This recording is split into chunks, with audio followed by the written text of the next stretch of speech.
Did you feel the rhythm? I'm ready to go out dancing, and the place to learn how is the Continental Dance Club in Bloomfield, New Jersey.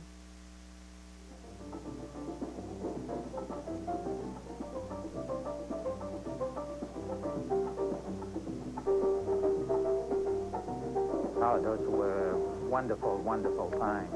I was 16 years old. I'm talking about 1955. And actually, even before the Palladium, I started going to Roseland.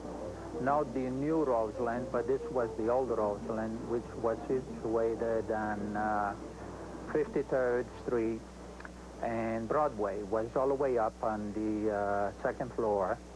And when you walk up there and you heard that music, I still remember the band leader, Vincent Lopez.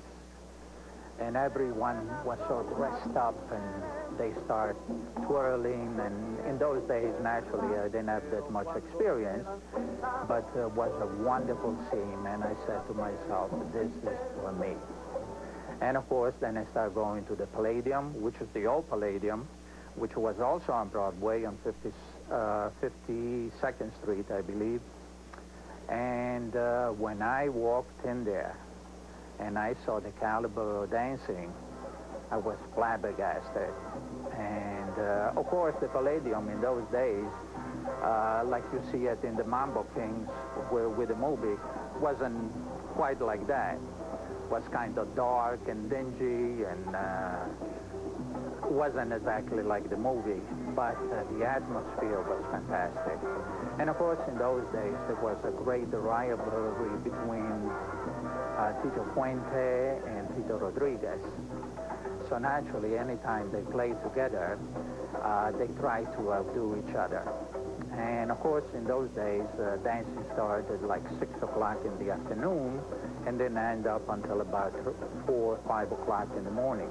They used to have as many as 16 bands. And this is when I decided this is for me.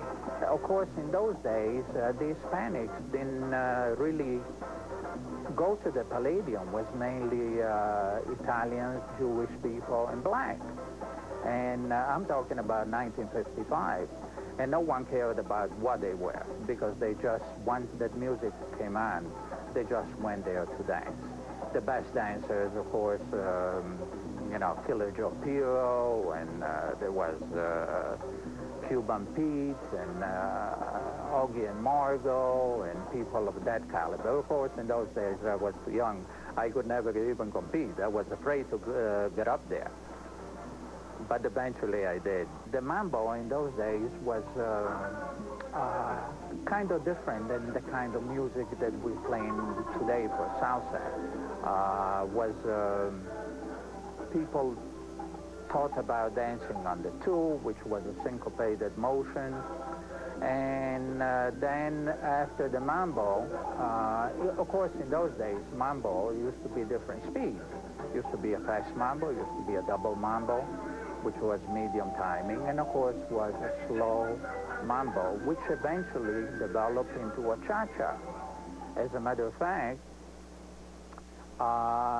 since the American people couldn't do the motion with the hips, they started doing the 1, 2, 3, which is the cha-cha-cha with their feet. And of course that evolved, let's skip to the 70s.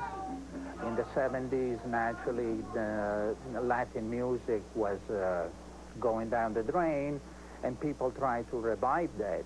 And they started coming out with the boogaloo and the shingaling, and they tried to put American lyrics to the music, which, of course, didn't go with a lot of Hispanics, and as a matter of fact, I didn't like it myself.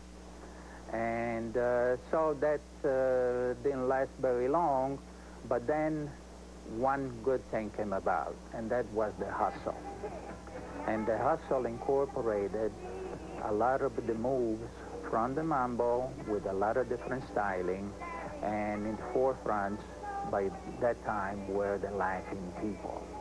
And they started dancing to it, they started dressing up, all kinds of clubs opened up, and was wonderful, wonderful times. As a matter of fact, this is when the studio, which I own together with Felicia now, really developed into a great studio, because prior to that, dancing wasn't that popular, but that brought everything out. And of course, that's when even Latin music came about. People got used to going out, clubbing, getting dressed up, and salsa came about. Actually, the salsa it's a generic name for anything Latin, because salsa encompassed merengue, cumbia, samba, guaracha, mambo, cha-cha, but eventually salsa became to be known as what we call the dance now, which is salsa. We call merengue differently. It's like the Afro-Americans had soul music, the Hispanic wanted their own, and they called it salsa. People that come to learn salsa come from many different backgrounds. As they say, you don't have to be Italian to eat pizza, and dancing salsa is not exclusive to being a Latino. The people that come in, the diversity is unlimited. People come from all over. People come to learn to dance for their significant other, and sometimes they do it to surprise them. People come to dance because they have an event or a party to go to.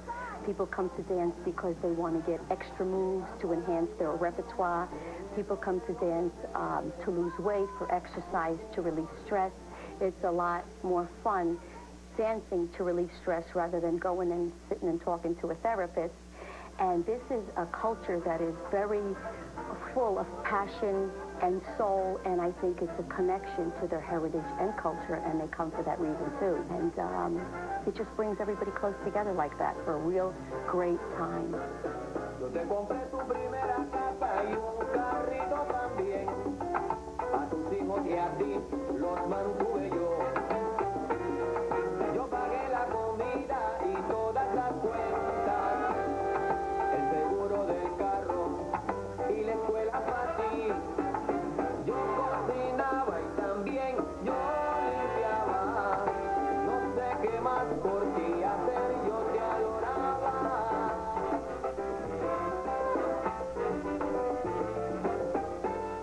Did you know that salsa dancing is based on the courtship of the rooster and the hen? In November, we will be presenting a television special on the traditions of salsa dancing. You will learn the difference between dancing on one, taught at the Continental Dance Studio, dancing on two, made famous around the world by Eddie Torres, and dancing on clave, taught by the legends of dance, Cuban Pete. Now, it is time to meet the winner of our Road to Stardom competition held in July. 2003.